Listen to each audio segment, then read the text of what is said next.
이런 관성계 설명이야. 정지의 거나 등속동동 하는 거 그러니까 점점 빨라지거나 점점 느려지면 안 되는 거지. 그럼 이제 정지나 등속 운동이 아닌 거니까 이제 관성계라고 하지 않는다. 가젤 좀 주게. 그래서 뭐 또 다른 표현으로 뉴턴 법칙 성립한다. 관성 법칙 성립한다. 이 관성 법칙 성립한다는 게 너희들 관성이 뭔지도 알고 있잖아. 그러니까 현재 운동 상태를 유지하려는 성질을 뭐 이렇게 배웠잖아. 그러니까 그게 성립한다는 건 관성이 유지되려면 외부 힘이 작용하면 안 되는 거지. 그러니까 알짜 힘이 작용해버리면 관성이 깨지는 거 아니야. 그러니까 저 말은 외부 힘이 작용하지 않아서 현재 운동 상태가 유지되는 개를 말하는 거야. 혹은 외부 힘이 작용했다면 그 외부 힘이 작용한 만큼 그대로 변해주면 되는 거지. 그러니까 관성 법칙이 성립한다는 건 무조건 꼭 관성이 유지돼야 된다는 건 아닌데 아무튼 관성 법칙이 성립한다는 건 F는 MA로 설명 가능한 그런 개를 말하는 거라고. 조금 어렵지. 아무튼 여기서 이제 보통 많이 나오는 뭐 예 같은 것들이 좀 있는데 일단 기본적으로 뭐 버스가 많이 나오죠. 버스 이렇게 해서 버스가 나오면 어렵지 않으니까 이렇게 버스 잡아주고 두 개의 그림을 그릴 겁니다. 하나는 이제 뭐 버스 안에 있는 사람이 봤을 때, 하나는 버스 밖에 있는 사람이 봤을 때 이렇게 구별해서 볼 거지. 물론 이제 버스는 이제 앞으로 가고 있다라는 설정이야. 어떤 속도로 쭉 가고 있다. 이제 버스 안에 있는 사람이 생각했을 때, 버스 밖에 있는 사람이 생각했을 때 구별 좀 할 건데. 만약에 손잡이가 뒤로 이렇게 기울어져 있는 상황 이렇게 생각해보자고. 물론 똑같은 상황입니다. 똑같은 상황인데 안과 밖에서 설명을 한다는 얘기지. 그러면 안에 있는 사람이 설명할 때는 줄에 걸려있는 장력이 있을 것이고 그 다음에 손잡이에 걸린 중력이 있을 거라고. 그러니까 안에 있는 사람은 장력이랑 중력 말고는 걸릴 힘이 없거든. 작용 힘이 없단 말이지. 밖에 있는 사람도 마찬가지죠. 저 손잡이에 줄 장력, 지구의 중력 이렇게 있겠구나. 이건 똑같이 분석을 한다는 얘기야. 그런데 밖에 있는 사람은 이 두 힘밖에 없으니까 이 두 힘이 이렇게 해서 알짜 힘이 돼가지고 오른쪽으로 작용하는 알짜 힘이 생겼겠구나 라고 생각을 한다고. 지금 이 버스가 앞으로 이제 가속되고 있는 상황이라고 생각하겠습니다. 점점 빨라지는 거. 점점 빨라지니까 손잡이가 뒤로 가 있을 거 아니야. 잠깐 빨라지다가 다시 등속이 돼버리면 손잡이는 원래대로 돌아오지. 계속해서 가속 운동을 계속해야 손잡이는 계속 뒤로 가 있는 거야. 그러니까 아무튼 그런 점점 가속되고 있는 상황이라고 보면 밖에 있는 사람을 봤을 때는 이 힘과 이 힘을 합쳐가지고 오른쪽으로 알짜 힘이 작용했을 거니까 저 손잡이에는 알짜 힘이 작용했고 그러니까 알짜 힘이 0이 아닌 거지.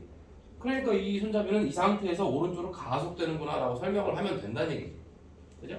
그러니까 이 밖에 있는 사람이 이렇게 분석을 하는 걸 딱 들어보니까 그렇구나. 관성에 의해서 혹은 뉴턴 법칙에 의해서 설명이 가능하구나 라고 생각할 수 있지. 이런 거를 보고 너는 관성계야 이렇게 한다고. 버스 안이 관성계라는 얘기가 아니야. 저걸 설명하고 있는 밖에 있는 사람이 봤을 때 관성계라는 얘기야. 그런데 버스 안에 있는 사람은 손잡이가 뒤로 기울어진 채로 계속 이 상태로 머물러 있다는 얘기야. 근데 이제 버스는 앞으로 가고 있지만 어쨌든 그 안에 포함되어 있는 사람은 손잡이가 뒤로 이렇게 기울어지는 이유를 설명해야 될 거라고. 근데 그걸 설명할 수 있는 방법이 장력이랑 중력 말고 또 다른 힘이 없는데 이 상태로 있으면 말이 안 되잖아. 얘처럼 이렇게 앞으로 합력이 되면서 이 손잡이가 앞으로 가야 되잖아. 근데 뒤로 기울어진 채로 멈춰 있다는 건 어쩔 수 없이 울며 겨자 먹기 식으로 반대쪽으로 이제 관성력이라고 부르는 어떤 힘을 도입해서 그러니까 없는 힘이지. 그러니까 없는 힘인데 가상의 힘을 도입해야 이 안에 있는 사람은 이 손잡이가 정지해 있는 걸 설명 가능해진다고. 그래서 사람들은 뭐라고 그래? 너는 관성계가 아니야. 왜? 없는 힘을 갖다 붙였잖아. 그죠? 뉴턴 이 법칙으로 설명이 안 되고 있지. 그러니까 너는 지금 관성계가 아니고 가속계다 이렇게 표현한 거야. 포인트를 잘 잡아야 돼. 이 문제도 학교 선생님이 만약에 뭐 문제 하나 던져가지고 조금 애매하게 물어보면 꽤나 어려울 수 있어. 물론 나중에 문제 풀이할 때 좀 더 하겠지만 기본적인 개념은 이런 개념이라고. 그래서 관성계랑 가속계를 구별하는 것부터 일단 출발을 하고. 뭐 당연한 얘기지만 지구는 뭐 작은 규모로 지금 이렇게 보면은 작은 규모로 교실 정도 이 정도 보면은 이제 관성계가 되겠지. 등속 직선 운동 한다고 생각할 수 있으니까 지구가 워낙 커서. 근데 이제 큰 규모로 보면 지구 자전이나 공전을 따지면 이제 원이니까 이거는 그죠? 가속계가 되는 거지. 이거는 가속계가 될 것이고 평면으로 수평 방향으로 쭉 간다고 생각하면은 이제 관성계가 될 거다. 뭐 이런 얘기하는 거예요. 그런데 오늘 스토리가 좀 길어요. 스토리도 길고 그냥 시간 지연 길이 수축 이 얘기만 뚝뚝뚝 하고 문제를 풀어도 되기는 하나. 근데 학교생들이 이제 물어볼 때 이것저것 좀 이상한 질문들이 많이 나올 수 있는 파트여가지고 약간의 그 많이는 아니고 약간 너희들이 문제를 이해할 때 필요한 최소한의 역사 지식을 조금만 좀 늘 거야. 그래서 이 흐름을 알고 있어야 질문에 답을 할 수 있게끔 할 거야. 아무튼간에 이렇게 해서 보고 있었다. 그리고 상대 속도라는 개념이 있는데 뉴턴이라든가 갈릴레이는 조금 조심해야 됩니다. 왜냐면 이제 갈릴레이가 상대성 원리를 처음으로 주장한 사람이 갈릴레이거든요. 뉴턴도 상대성 원리라는 말을 썼어. 상대 속도라는 말도 썼고 소리 이상하지? 강렬해. 갈릴레이의 상대성 원리, 아인슈타인의 상대성 원리가 먼저가 아니고 이 사람들의 상대성 원리가 먼저야. 그런데 보통 교과서에서는 갈릴레이의 상대성 원리라는 말을 쓸 수 있어. 이 친구가 쓸 수 있는데 이 친구들의 상대성 원리는 좀 단순했지. 흔히 너희들이 생각하는 뭐 생각하면 되냐면 그냥 이거는 상대 속도 그냥 요 정도로 이해하고 있으면 돼. 잘 알고 있죠? A에 대한 B의 상대 속도. 아니 감기 걸려서 약을 먹었더니 이상해져서 이러는 거야. 너 영상 봤냐? 보다가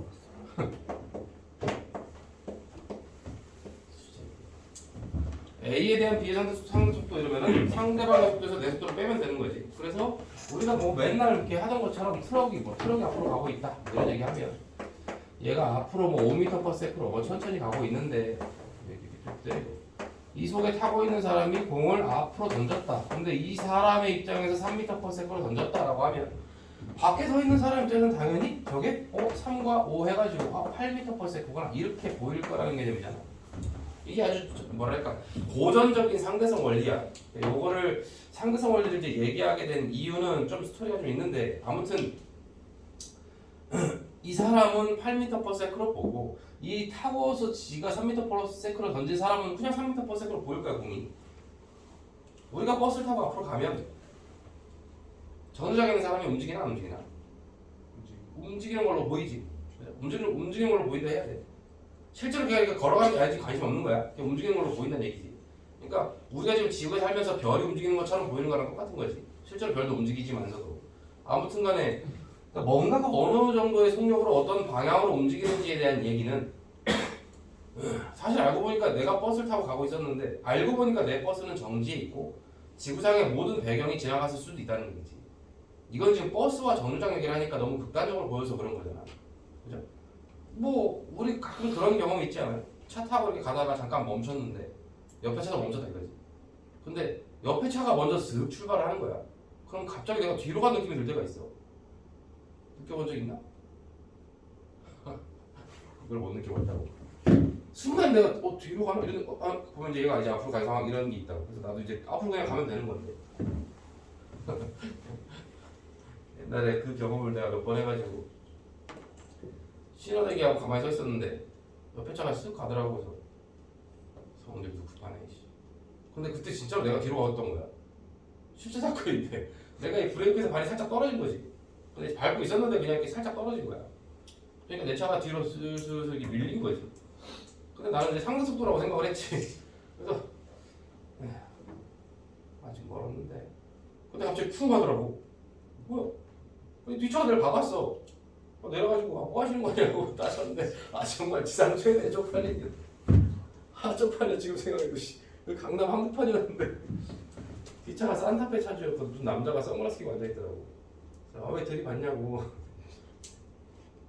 되게 그 표정이 잊혀지질 않네. 되게 그 피곤한 표정으로 아저씨가 박았잖아요. 에? 근데 가만히 상세히 보니까 아무도 안 움직여. 내 차만 이상하게 뒤로 와있더라고. 정말 너무 창피해가지고 다행히 그 사람이 뭐 보험 청구도 안 하고 아무것도 안 했어. 그냥 되게 쿨하더라고. 가시래. 사람을 2번 죽이던데. 차라리 보험 처리하겠다 하지. 근데 너무 살살 받긴 했지. 이게 쓱 밀었다 이게 쿵 이렇게 된 거니까. 그래도 보통 내려서 볼 수도 볼만도 하잖아 이렇게. 근데 내려 보지도 않고 사람을 손짓으로 가라고 하니까 그때가 20대였나. 한번 느껴보라고. 난 여러 번 느꼈는데 내가 예민한가? 니네 차 타 엄마 앞에서 타가지고 맨날 휴대폰이나 보니까 못 느끼는 거 아니야? 밖에서 좀 보고 하라고. 그러니까 이 사람들의 포인트가 뭐냐면 도대체 누가 정지하고 누가 움직이는지 혹은 내가 어느 정도 속도로 움직이는지 이게 리얼 속도인지 아닌지 혹은 쟤에 비해서 빠른 건지 느린 건지 이거를 분간할 방법은 없다는 거야. 절대 모른다는 얘기야. 그래서 그거에 대한 상대성 원리를 얘기한 거지 사람들은. 뭐 그렇구나 해서 이렇게 잘 살고 있었어. 이때가 언제냐면 1800년대 중반 정도 돼. 그러니까 시대의 흐름을 조금 알면 좋아요. 그래서 1800년대 말까지를 우리가 고전 역학이라고 부른다고. 옛날 역학. 정확히 1895년까지 끊는데 뭐 1900년으로 잡을 수도 있어. 플랑크 상수가 나온. 근데 아무튼 1800년대 그 말까지가 고전 역학이고 그 다음부터가 이제 현대 역학이 되는 건데 현대물리. 아무튼 이때는 뭐냐면 물리학자들이 굉장히 자신만만하고 막 세상의 모든 이치를 깨달은 줄 알았던 시절. 더 이상 모르는 게 없다. 뭐든지 다 가지고만 와라. 다 풀어줄게. 막 이런 시절이야. 근데 딱 물리학자들이 모르는 건 하나 있었지. 이것만 해결하면 이제 모든 건 끝난다. 라고 했던 하나는 원자의 구조를 정확히 몰라서 그래요. 전자가 있다는 것 정도는 알았지만 양성자가 있다는 건 알았지만 어떻게 구성되어 있는지는 정확히 모르던 시절이에요. 그래서 이제 요것만 밝히면 끝나는데 사실 막 원자 구조야 나중에 알아도 그만이고 뭐 나머지 대부분의 문제 해결 가능하니까. 그래서 이제 막 머리 끝까지 자신감이 올라가 있던 시절이지. 근데 요 상황에서 조금 스토리를 알면 좋다고. 요거는 굳이 뭐 필기하거나 할 필요는 없습니다. 1800년대 초반으로 잠깐만 돌아가면 그 전까지는 빛이 전부 입자라고 생각을 했단 말이죠. 근데 여기서 빛은 파동이다라는 영의 이중 슬릿 실험이 나와. 그리고 프레넬의 원형 회전 실험도 나오고 하면서 빛이 입자가 아니고 파동인가? 라는 물음표가 뜨고 1800년대 중반에 사람들 이게 나오자마자 믿지 않아요. 사람들은. 아무리 실험이 명확해도 몇십 년 걸린다고. 그래? 너 진짜야? 자꾸 검증을 계속 하면서 좀 시간이 걸린다고. 니네도 내가 어느 날 갑자기 나 사실 영어 전공이야 그러면 안 믿을 거 아니야. 난 사실 물리를 배운 적이 없어. 이러면 에이 장난하시는 거 아니야. 뭐 이렇게 좀 시간이 걸리겠죠. 여러 번 확인을 시켜줘야 나중에 결국 믿겠지. 그런 거랑 비슷하게 이게 한 30년 걸린다. 그게 1800년대 중반까지 오는 거야. 그래서 빛은 파동이라는 게 나왔어. 그래? 빛은 파동이야. 그래서 어쩌라고? 파동이면 매질이 필요할 거 아니야. 그죠? 매질이 뭔 줄 알지? 매질 타고 간다는 얘기잖아. 파동은 에너지가. 매질이 있어야 되면 그럼 빛도 매질이 있어야겠네. 이런 상황까지 온 건데 그때 그 매질의 이름도 지어주잖아요. 에테르라는 이름을 지어주면서 야 에테르를 발견하면 되겠다 이렇게 되는 건데 이거의 결정적 역할을 한 사람이 누구냐면 결국에 이런 식의 스토리를 만들어낸 사람 혹시 누군지 아니? 이런 식의 사고 빛은 입자라고 찰떡같이 믿고 있다가 그래 빛은 파동인가 봐. 그럼 매질이 있어야지. 그럼 매질 어떻게 하지? 에테르라고 이름부터 짓고 찾자라고 한 그 흐름을 만들어낸 사람이 맥스웰이라는 사람이에요. 잘 못 들어봤죠? 맥스웰이 대단한 사람인데 스코틀랜드 사람이야. 물리학자인데 1800년대 중반에 1860년에 맥스웰의 4대 방정식을 발표하면서 여러분은 시험잘 안 나옵니다. 근데 4대 방정식을 발표하면서 거기서 전기와 자기에 대한 4대 방정식을 쭈르륵 뿌려.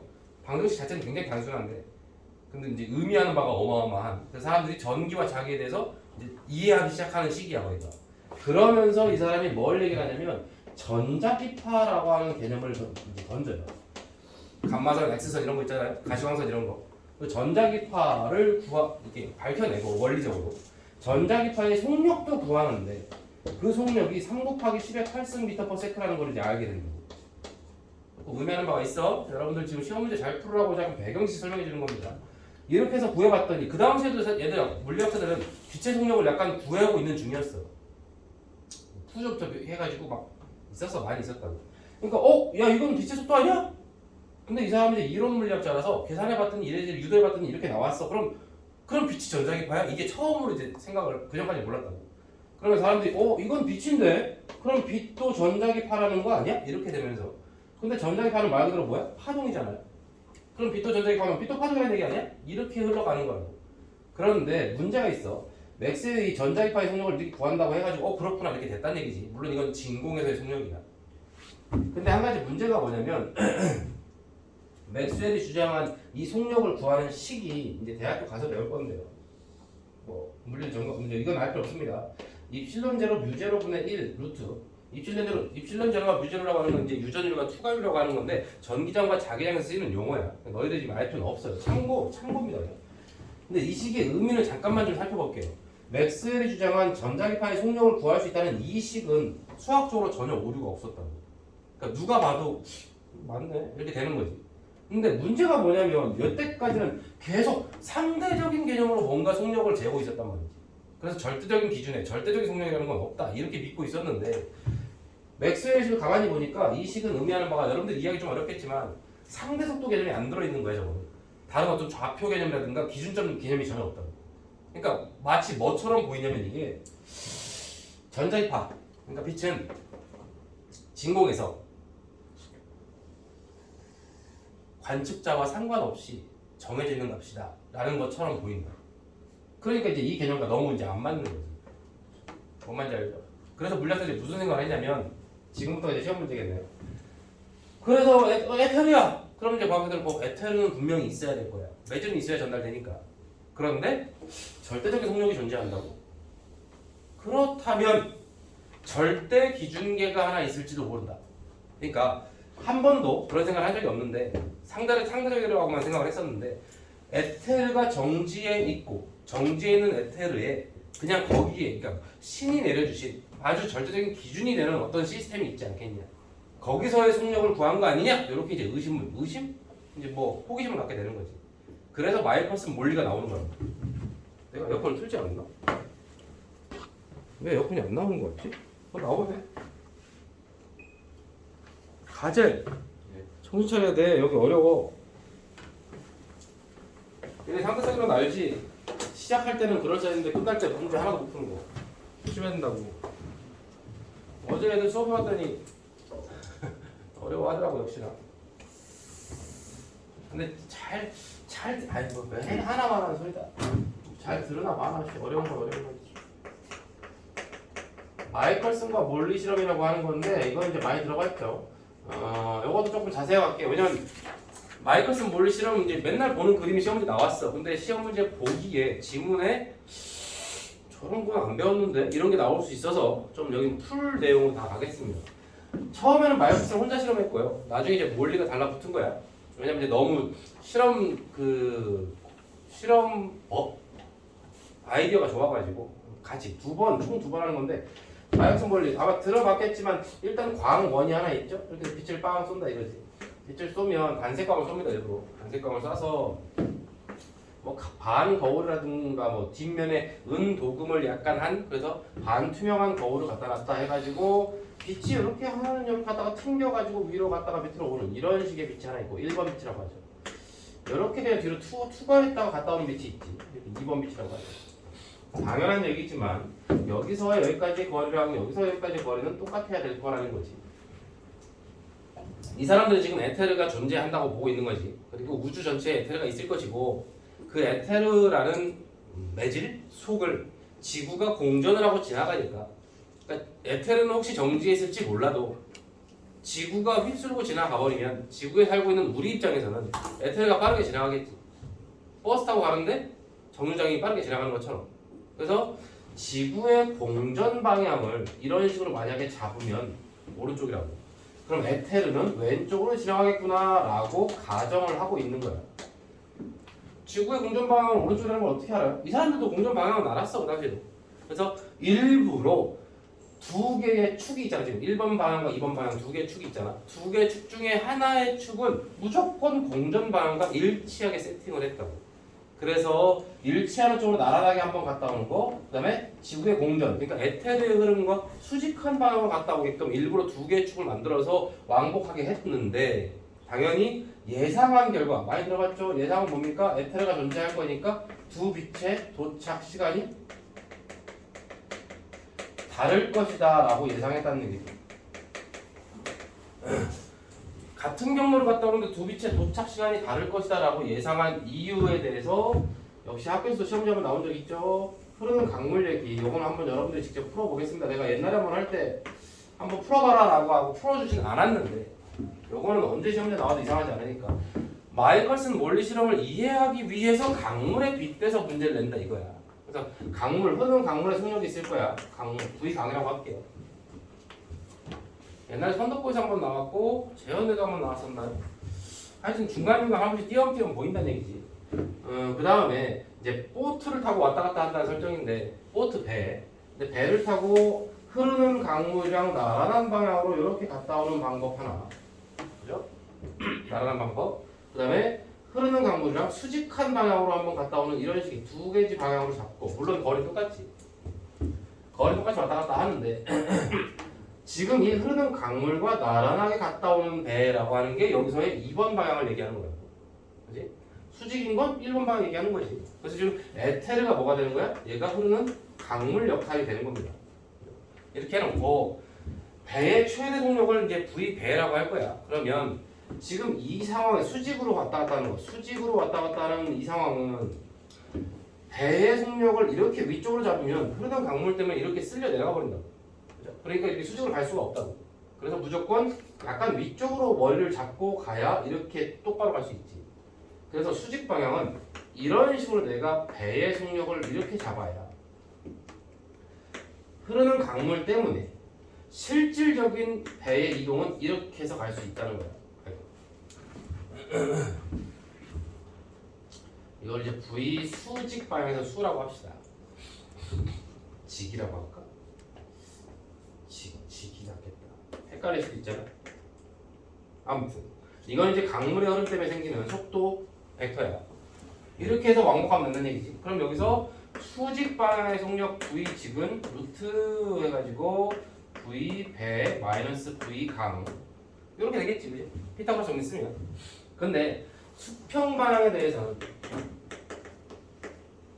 내려갈 때는 강물과 배의 속력을 더하면 될 거 아니야, 그죠? 내려갈 때는 더하면 되고, 그러니까 내려갈 때는 V 배 플러스 V 강 이렇게 해주면 되는 것이고, 올라올 때 속력이라고 하는 건 V 배에서 V 강물의 속력을 빼버리면 실제 속력이 나오겠지. 그래서 이렇게 해서 L만큼 가고 이렇게 해서 L만큼 오면 되겠다. 물론 L이라는 얘기죠. 누가 더 갔다 오는데 걸린 시간이 짧다? 이거는 서술형 됐건 뭐가 됐건 혹은 마이클슨 원리에 대해서 대입을 하든 뭐가 됐건 출제율이 막 엄청 높다 이건 아닌데 언제 나와도 이상할 게 없다 이런 문제니까 요거 두 개 누가 더 빨리 갔다 오는지 빨리 계산해 보시오. 지금 직접 해봐야 돼. 쓰라고 할 수 있어. 직접 쓰라고 할 수 있다고.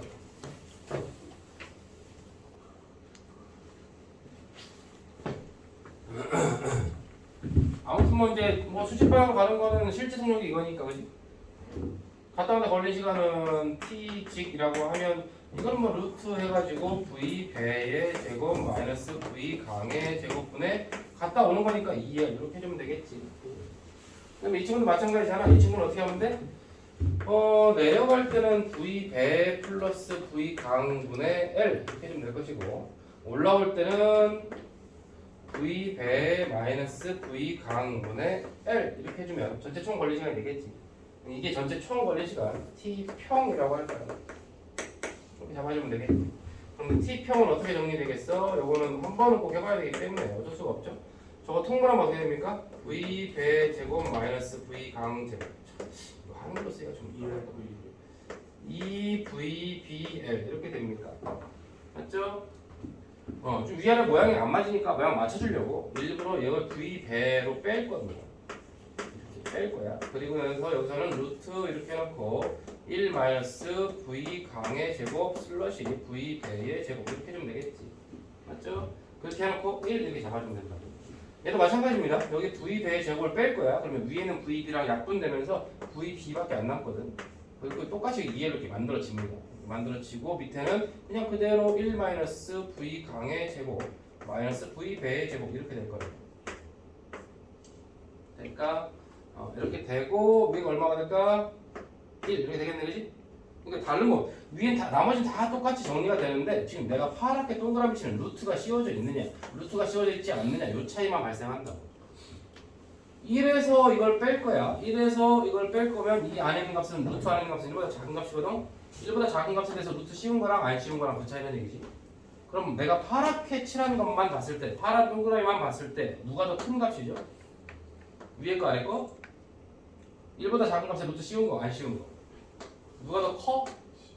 이게 더 큰 거잖아, 그죠? 큰 거고 얘는 작은 거잖아. 근데 우리는 지금 총 걸린 시간을 비교하는 거니까 이렇게 묶어서 보고 이렇게 묶어서 보면 얘가 작아지고 얘가 커질 거 아니겠어? 그죠? 그러니까 수직으로 갔다 오는 게 더 빠르구나 라는 결론이 나오지. 지금 이게 뭐야? 마이클슨 몰이랑 아주 똑같은 예시가 된다. 그래서 에테르가 있는, 즉 강물이 흐르는 데서 빛을 쐈으니까 뭐 똑같은 예시가 되고 그럼 다를 것이라고 예상했다는 거지. 그래야 달라야 에테르가 있다는 건데 실제로 이제 결과는 뭐 알고 있죠. 역시 결과는 동시 도착하다. 무슨 말? 에테르가 없다더라. 에테르가 없다. 에테르가 없다. and 여기서 광속 불변 원리까지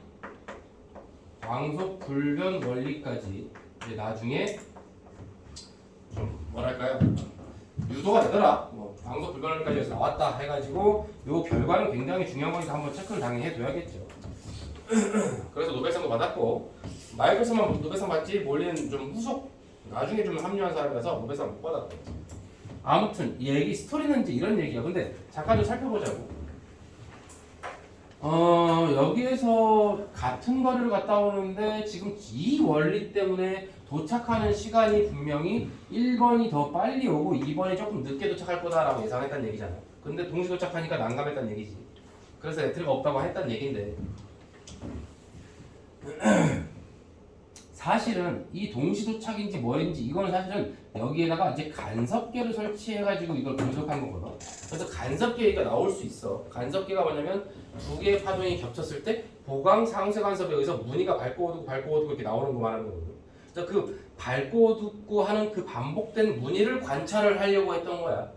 근데 간섭계에 변화가 있었을 것이다라고 예상했거든. 이게 무슨 말이냐면 마이클슨과 몰리는 분명히 도착 시간이 다르다고 생각했으니까 하나의 파동이 만약에 마르면 하나의 파동이 골이 돼 있을 거라고. 위상이 서로 다를 거란 얘기지.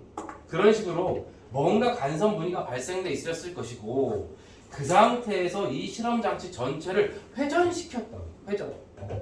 90도로 회전시킨다. 그러면 지금은 2번 방향의 지구의 공전 혹은 에테르랑 날아가는 방향이죠.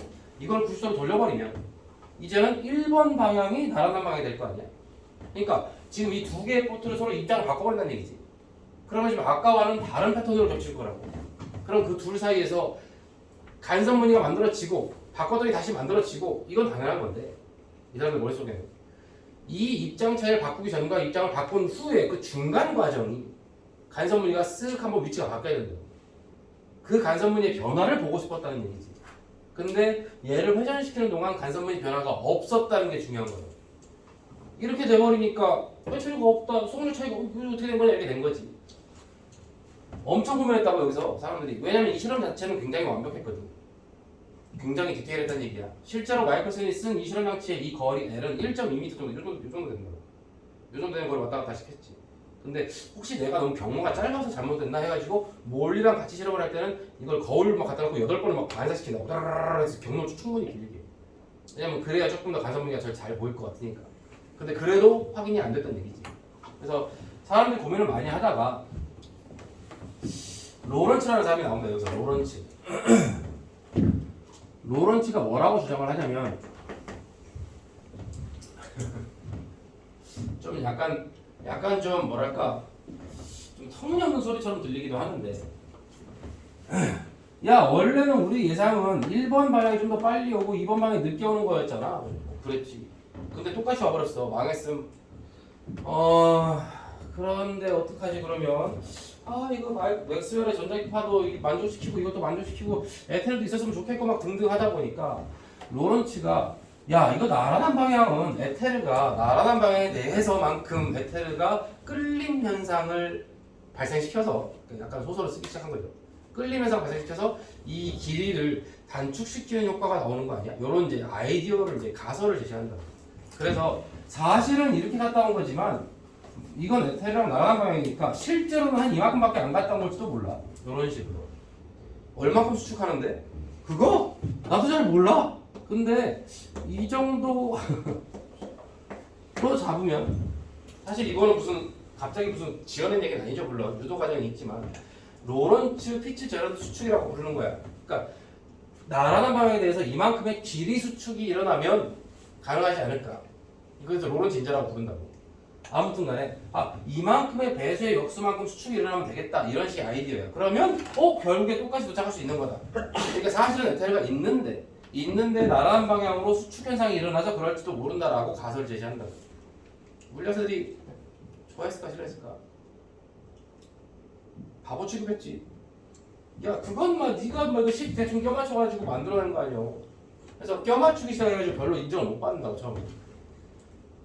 당연히 이렇게 한다고 가정을 하면 들어맞지. 그러니까 들어맞으면 뭐해? 억지로 껴맞춘 것 뿐이잖아. 실제로 에테르가 있는지 없는지 모르는 상황에서. 그래서 이 상태로 약간 남아있는 상황. 이제 이거를 다 조합하면 되는 거야. 맥스웰의 전자기파의 속력은 상대적인 속력 개념이 안 들어있다는 것. 길이 수축이 일어날지도 모른다는 것. 에테르가 없는 것 같다는 것. 그죠? 그리고 광속은 관측자의 상황에 따라서 달라질 게 없는 것 같다는 것. 이걸 전부 종합해 보니까 여태까지의 상대성 원리라고 하는 건 3차원 좌표, 그러니까 공간상의 좌표에 대한 상대성 원리야. 어떻게 움직이면 저렇게 움직이는 걸로 보인다 이런 거. 근데 여기서 아인슈타인이 아이디어가 나오는 거지. 딱 하나. 아인슈타인이 뭘 건드리는 거야? 하나만 더 건드리면 되는 거야 이제. 그러면 이제 모든 게 이제 퍼즐이 맞는 거지. 그동안 아무도 건드릴 생각 못 했던 거. X, Y, Z축까지 건드렸어. 다들 알았지. 물리학자들이 바보는 아니었으니까. 많이 고민을 했지. 맥스웰은 대단한 사람이고. 대단한 사람이고. 이 사람은 지금도 오류가 없습니다. 그대로 지금 남아있는 거고. 저 사람 수리물리학자거든. 수학이랑 물리 같이 하는 사람. 그래서 수학은 오류가 없게 만들었지. 아인슈타인이 하나 건드린 건 시간을 건드린 거야. 그러니까 우리가 굳게 믿고 있잖아. 시간은 누구에게나 똑같이 흐른다고 믿고 있잖아. 나한테 1초가 너한테 1초다 이렇게 믿고 있었던 상황이란 말이지. 근데 그게 아닐지도 모른다라고 생각을 하고 접근을 하니까 모든 게 들어맞기 시작했다는 얘기야. 그게 1905년이고 그게 특수상대성 이론이지. 그래서 아인슈타인이 처음 태어나서 2살 땐가? 이 실험이 2살 땐가 그럴 거예요. 16살 때 발표하는 거니까 특수상대성 이론은 14년 전이니까 대충 그쯤 되지. 그래서 요 실험에 대한 얘기는 이제 아인슈타인이 어렸을 때라서 직접 막 보고 막 그런 건 아닌데 나중에 이제 살펴보고 그 의미를 알았다 이런 얘기야. 아인슈타인은 이거를 굉장히 맹신했습니다.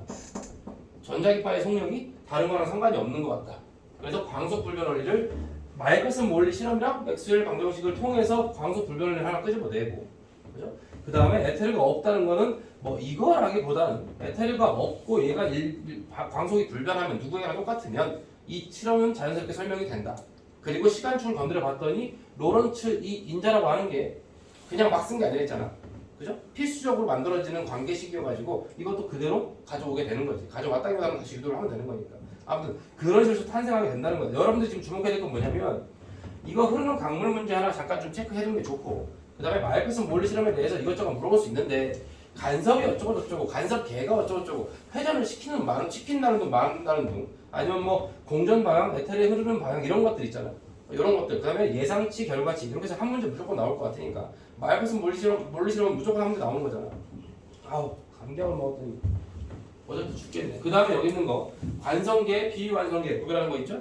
그 다음에 혹시 몰라 갈릴레이의 상대성 원리랑 아인슈타인의 상대성 원리를 혼재시켜놓고 누구 거냐?